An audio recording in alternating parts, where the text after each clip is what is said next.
And we are back for another episode of the weekly wraparound. What's going on, GG? I've been relegated from downstairs. Matilda's got a play date, so they have taken over that area. Katie is on in a meeting, so I can't be in the study. So I'm sitting here in the bedroom. It's great for the acoustics. Welcome back to the weekly wraparound for today's show. It's episode number 2.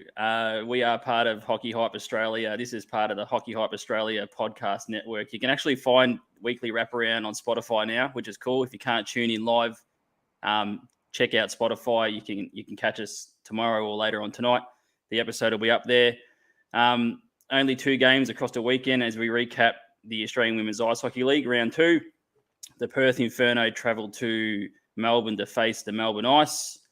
But before we do that, you've just got something that you want to mention, Gordon, off the top. Oh, yes. So I received a message from Sarah Dobramache, who informed us that the passing of Dickie Gronteman. So he passed away a few days ago, aged 100. And if you're not aware of who he is or his work, you can check out Legends of or Ice Legends Australia that have done a write-up on him previously. He built a number of rinks in Narrabeen, Blacktown, Newcastle, Adelaide, and more. He was the president of Ice Hockey New South Wales as well, and all of his sons were involved with ice hockey, and his youngest son Dave was Sarah's coach when she played with the Bombers in her teens. And Dave has asked if people can put their sticks out, take photos, and share on socials, perhaps with the tag hashtag Dick Gronteman and hashtag Warringah Bombers. So a bit of sad news for ice hockey fans here.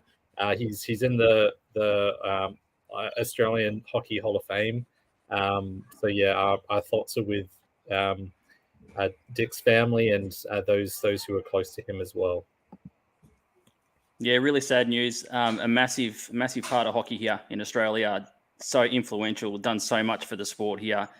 So it's very, very sad news and definitely going to be missed around the hockey circles. Yeah, and if you were there at the NHL Global Series on Saturday, he dropped the puck on the Saturday game, which was really nice to see. So, nice to see that kind of respect shown to him and acknowledgement of what he's done for ice hockey in this country too. And I can see Mark Weber is in the chat. Mark probably knows Dickie Gronteman quite well as well. So yeah, I thought so with those. If you can put your sticks out tonight or over the next few days, that'll be a nice gesture. If you were there for that Saturday game at the Global Series, it was such a nice gesture, and it was such a really nice occasion and a special thing to see that happen. Dropping the puck, I'm glad that it was able to happen. Yeah, and he was known as the Flying Dutchman. He's a survivor of Auschwitz, and I think his son Dave he started a GoFundMe, I think back in May, to do a documentary on his life. So if you're looking for a way that you can support Dave and the family and get Dickie's story out there, that's one way to do it. So 2 games, Gordon, across the weekend. Inferno come over to Ice HQ to face the Melbourne Ice. From the 2 games, I think it's 2 fairly evenly matched teams, and come finals time, I think they're both going to be at the pointy end. Yeah, I think so. You look at Perth, and certainly from the way that the interactions that we've had with Coach Graham Hyde and with some of the players, they're not here just to make finals in March. That they're there to do some damage. I think their best place finish was last year when they finished 3rd, got the bronze. I think they'd be looking for a final berth really this season. So Yeah, it was a good contest. Last year, I mean, they only played three away games on the Saturday, but they lost each one of those. So it was a bit of a statement game for Perth, I think. Yeah, how did you see it, Doogie? What I saw was Graham Hyde totally smash your prediction of if you're paying to play, you're going to be in between the pipes at some at some stage. Yeah, yeah. No, I did chat about him. I chat with him about that today, and he says he likes to shake things up and surprise people. So thanks, Graham. Thanks for making me look like a complete dunce. I usually do that by myself, so no, that was good. And yes, Mark Weaver in the chat saying that they played well here in Melbourne. I kind of felt a little bit for the Ice because they put something like 57 shots on goal in that game, and Sasha King. We'll get to Sasha King, but Sasha King was incredible. And I think last year Perth travelled to Brisbane for their first game of the season and met Imogen Perry, who was just in sensational form. And they had it was a similar situation, put close to 60 shots on goal, and Imogen Perry just stole the game. So it's kind of although you still don't feel charitable if you're the Melbourne Ice, but it's nice to see Perth get on the right side of one of those. And with that 57 shots on goal and 3 power plays, the Ice couldn't actually get going on the power play on that Saturday game. Yeah, one of the quirks from the first weekend of the season that our stats guru Tristan Metcalf picked up was that Melbourne, despite winning both games and being top of the table after week one, they had the worst penalty killing percentage and the worst power play percentage. But that was rectified a little bit this weekend. Yeah, absolutely. And you mentioned Sasha King. Describe what you witnessed across the weekend. Yeah, so I mean, Sasha was unbelievable on the Saturday.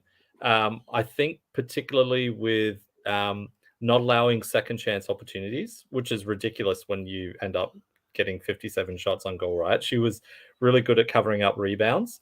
There were a few. I think I chatted actually with Phil Taylor, who did some photography for us at the games.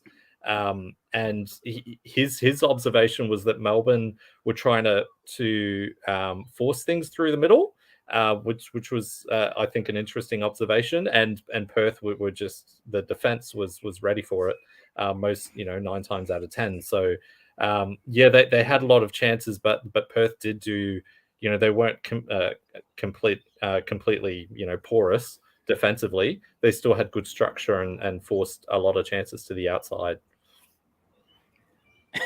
and that third period was just absolutely unbelievable. It was just like it was two teams that were just going against each other, and it was just unbelievable hockey in that third period. If you get a chance to have a look at that game and rewatch it, fast forward to that third period, and have a look, because I think there was something like 6 goals scored in that third period, and then one of them come right at the death. Elizabeth Scala getting the Inferno the win. Unbelievable third period. Yeah, and look, I wonder, because Perth never trailed in that game, despite being outshot, et cetera, never trailed. So maybe the being outshot was a symptom just of game management, because definitely in the last 5 to 10 minutes, Perth were pretty happy to sit back and try to absorb the pressure. There was, that final minute was just crazy. But they weren't really creating a lot of offensive opportunities until Melbourne equalised.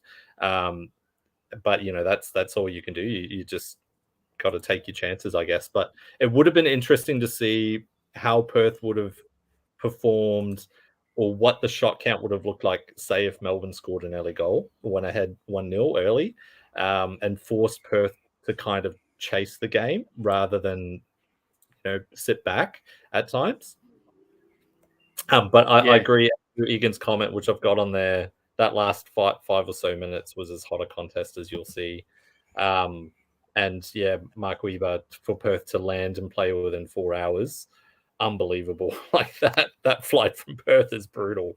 Yeah, so that was incredible, and a statement. I think a statement by Perth. So yeah. Yeah, I agree. You did pick them to go all the way last week when we done this wraparound for excuse me, episode 1. They look really good.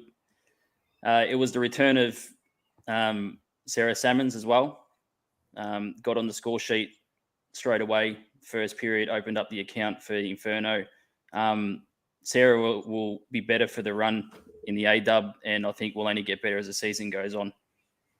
Yeah, but she looks fast. Like, I think the third goal where she generated the breakaway. Like, she was even with the Melbourne Ice defender, and then pulled 3 strides clear and was able to kind of slow down and take her time for the shot on the breakaway for the goal. So Salmons, she looks faster than I remember seeing her in like 2019. So that's huge for Perth to get her, and they'll also get. I think Jamie McKenzie will be available to play as well. When a key import for them that I know Coach Hyde is excited about. So we'll see how they go. And on the other side of the puck, Julian and Godfrey just everywhere again, just scoring, setting up plays, getting in the right spots, and that sort of showed on Sunday where with Perth and the travel across and playing within 4 hours of landing and then backing it up on the Sunday, it's always going to be difficult. That's just the way it is, I suppose, with the schedule and the way hockey's played here in Australia. But on the Sunday, the Ice got on top, had a 6-1 win. Yeah, and one thing, I mean, we didn't manage to see the second period because of the scissor lift battery issue, unfortunately. But so the camera operator just couldn't get up to shoot the game, and the Todd doing the commentary was doing it from in behind the bench. I think Phil Taylor arrived halfway through, and Phil sent me a message saying, "Oh, I was wondering, you got a clear shot of a good shot of a penalty," and I said, "Oh, that's good. That's the only footage that's going to be available." And he was like, "Oh, that's why Todd's doing the commentary from behind the bench." So it's lucky Todd was on site to do the commentary. So that worked out quite well, because otherwise that would have been would have been terrible. But another comment on Sarah Salmons. Yeah, highly skilled from her time in the Canada, US, and USA. You wrote an article on Sarah Salmons and her journey, what her goals are. So check that out on hockeyhypeaustralia.com.au. Just on Christina Julienne, I don't know if with her acceleration, I don't know if there is another player in the AWIHL that has a faster first 3 to 5 strides. From a standstill, Julianne gets going unbelievably quickly, and she's had, she obviously took last season off, so this is her first time in the A-Dub since 2019-20. But she's looked great. She scored, I think, 8 goals this season. Scored 2 shorties against the Inferno. I mean, for the Melbourne Ice to get Christina Julienne and Shana Godfrey and add them to that top 6 of Conlon, Cochrane, Aparicio, and Butler is just insane. And we'll get to Aparicio later on. We put her down on the list because been outstanding. But the thing with Julian and Godfrey and players like that, I don't think Butler's actually hit her stride yet. It's sort of been a bit of a quiet start to the season for Butler. So once Butler gets going, that's just going to improve Julian and Godfrey and players like that around her as well. Yeah, I think I messaged you in the chat. There was an opportunity that Butler had. It was a breakaway opportunity in that Saturday game, and she had a couple of really good chances. And last year, those ones were going in for her. But this year, it's probably give her time. She's going to be potting those goals. So yeah, scary proposition. Yeah, because the Melbourne Ice are a wagon this season. Like looking at the roster, an absolute wagon.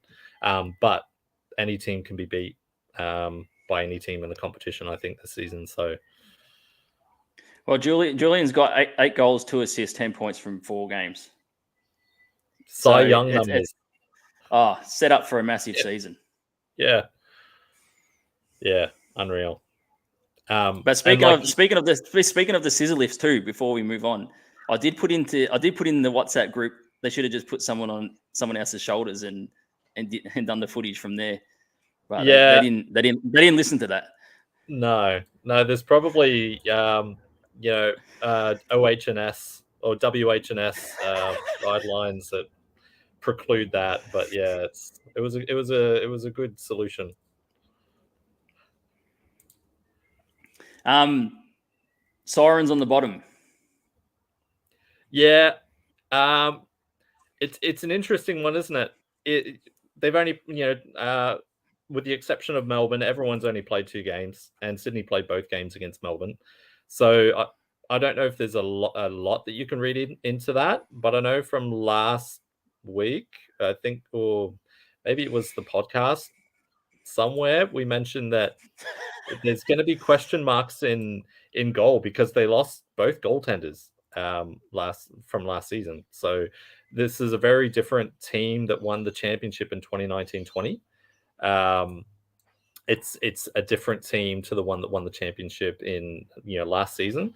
So yeah, I think Sydney definitely have the weapons to be able to score goals. They've got Sarah Edney, they've got Ebony Brunt, they've got York, they've got players. Stephanie Newmark, we saw how good she was last season. So you look at the roster, and I don't know if they're going to be on the bottom for long. But yeah, we'll see how that shakes out over the season. And we'll talk about that a bit more when we do our next week's the preview of the week coming, because they've got to travel, and with the rush improving, it's not going to be easy. One of the standouts, or not so much a standout, you sort of know what to expect now, but Michaela Pearce on Sunday, absolutely unreal in between the pipes. Yeah, Michaela Pearce.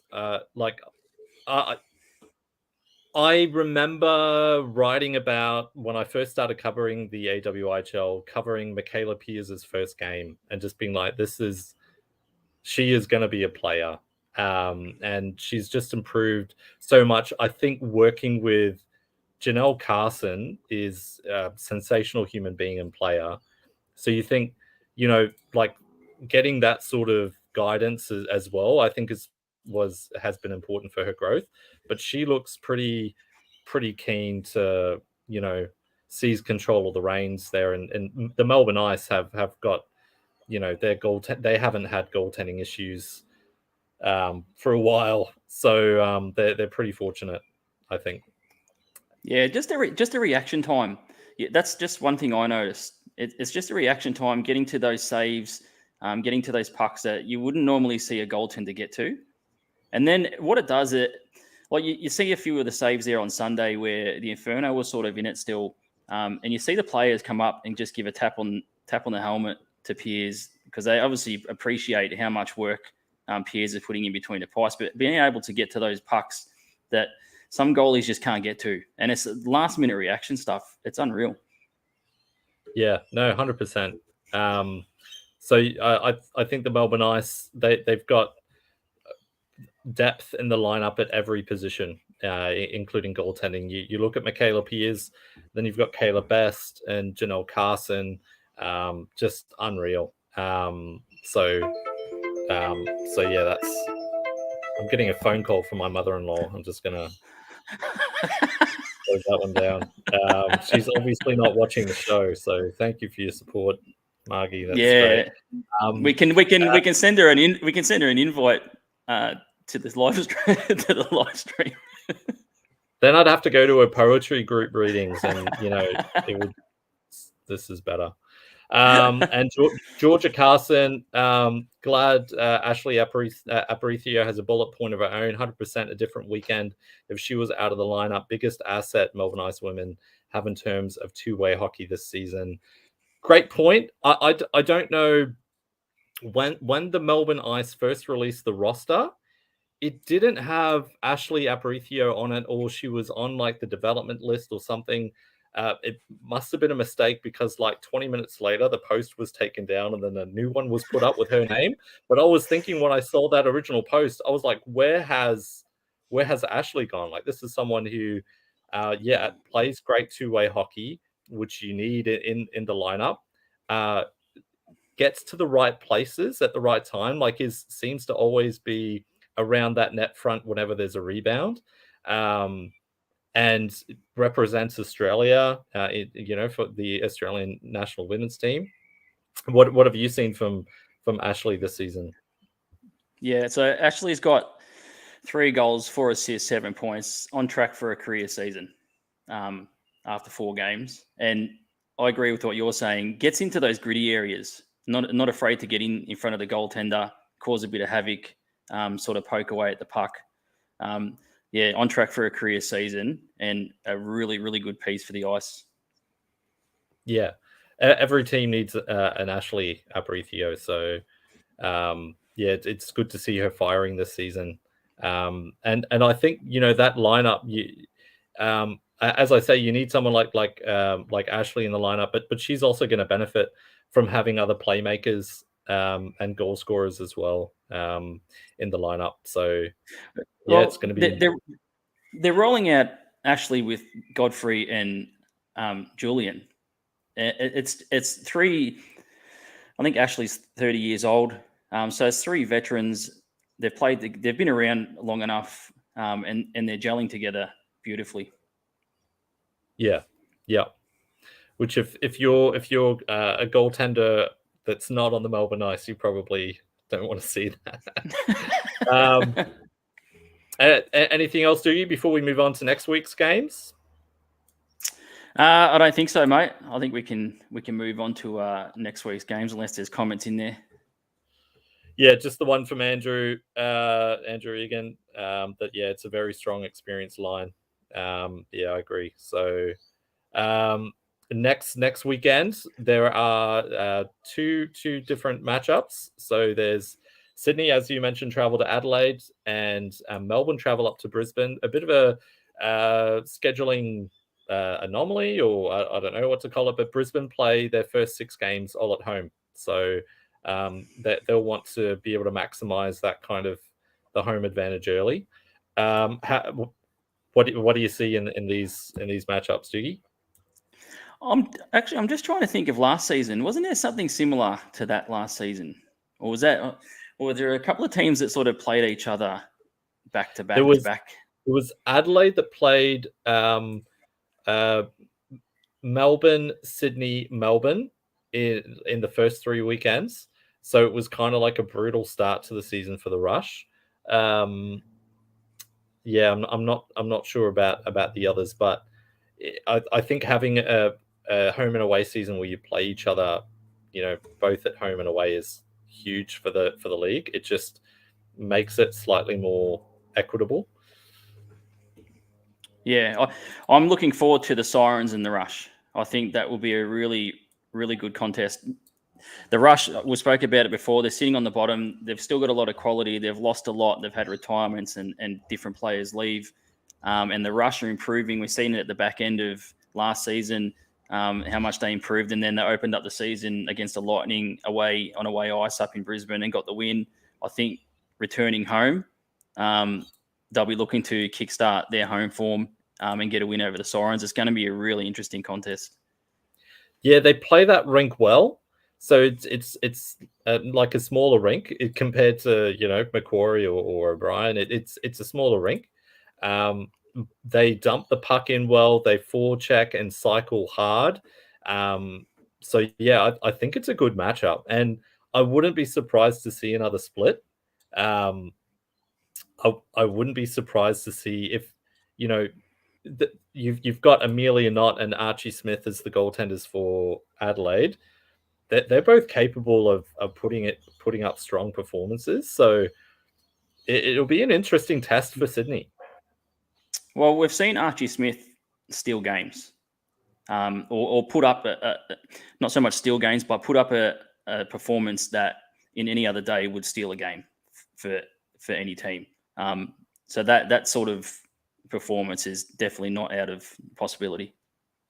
Yeah, and I know you're big on Maya Tupper, who's one of an import defender for the Rush. What have you seen from Maya Tupper? Oh, I just think you can see like hockey sense. You can see the smart hockey sense. Just knows where to put the puck, knows how to position themselves, puts the pucks in the right areas, gets people involved. I think that by the end of the season, we're going to be talking about Tupper. Yeah, and when I watch the games, I know Tupper was for a defender was creating a lot of offensive zone entries, which is just phenomenal. So I agree. I think she's one to watch. She scored her first goal, I believe, in one of the games. I forget if it was the Saturday or the Sunday. It'll be interesting when the other two imports for Adelaide for the Rush come over. I'm not sure if they'll be here in time for this weekend's games, but they've got Sierra Moroniuk and they've got Reagan Petrowski. Both have played NCAA Division III hockey. So yeah, it should be interesting. And the Ice and the Lightning, this could be absolute barn burners, both of them. Yeah, you're big on the Lightning. Tell us why. I don't know. I just look at this contest and I think to myself, the first thing that comes to my mind is Julian v. Crompton, Godfrey v. Mahoney, and I just look at this contest and I think to myself, it could just be an absolute classic. Either one of the games, because we know that on a Sunday, traveling teams they can struggle, but definitely the Saturday, I think this game could be absolute barn burner. But I don't know. I like the Lightning. I was big on them last season, and I think they'll have another good year this year too. Katie Meyer in that second game against the Rush looked really good. She played a few games, I think, in last season. Didn't manage to get a victory last season, but she was well worth the the victory on Sunday's game. So I think I was a bit surprised when Imogen Perry wasn't part of the team, and she's taking a year off, as we understand.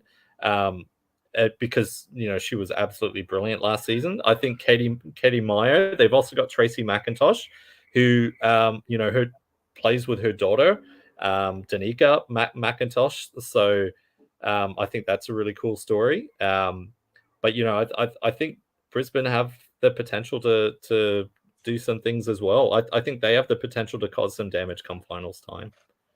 At Lindsay Kalinick, can I just say how good Lindsay Kalinick is too? You talk about a two-way forward. Lindsay Kalinick is great for Brisbane. Yeah, you are big on Kalinick, aren't you? Yeah, she was just really impressive from the game that I watched. She was everywhere, in behind her own net, breaking up plays on the cycle, or breaking up the cycle rather, and then leading the line off, just a great 200-foot player. But this contest again with the Ice and the Lightning, it could be which goaltender blinks first.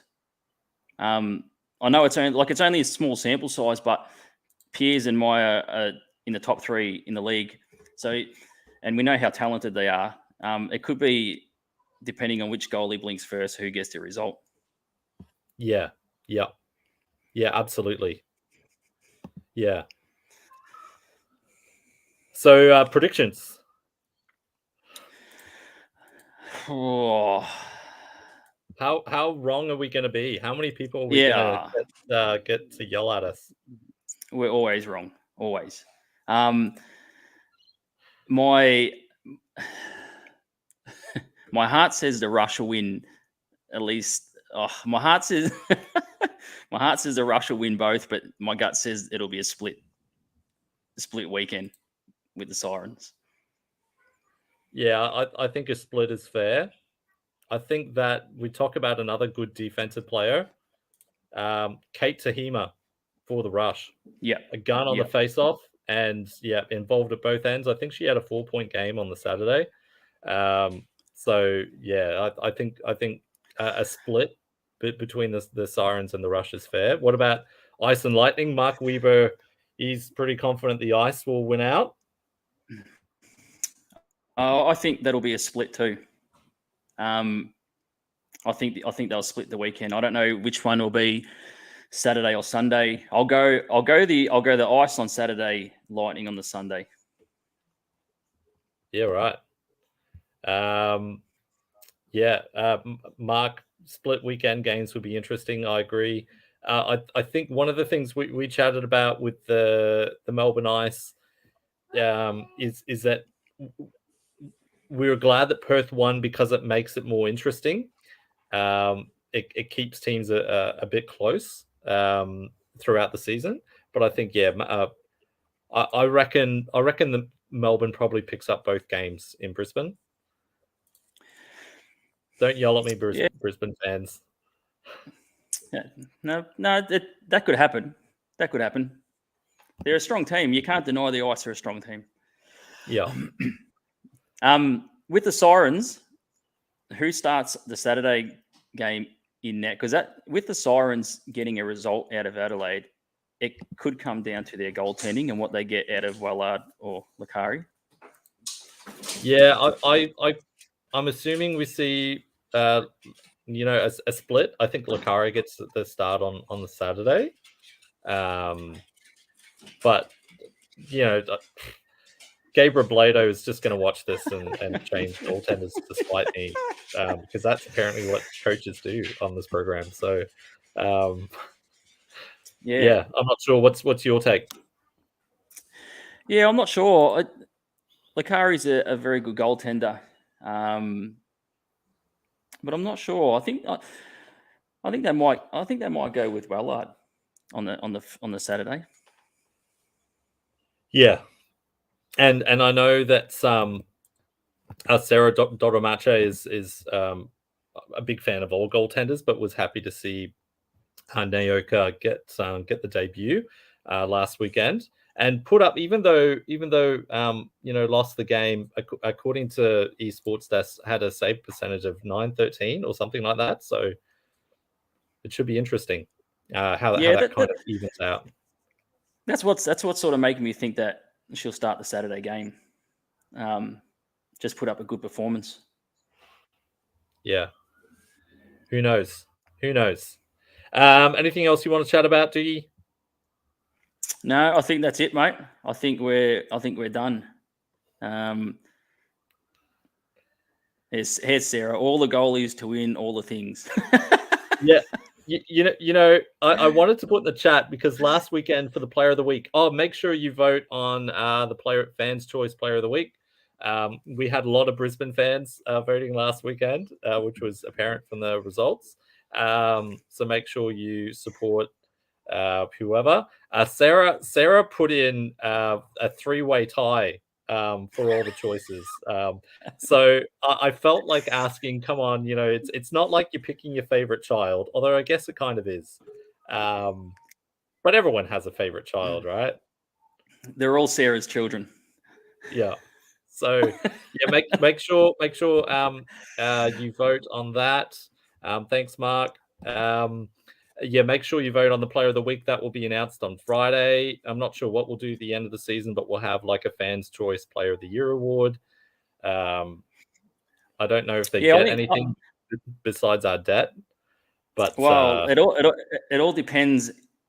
I constantly ask for sponsors. So if you're involved in hockey and you want to sponsor us, get in touch, and that could be the sponsor for the Player of the Year. The fans vote Player of the Year, and they can get something out of it.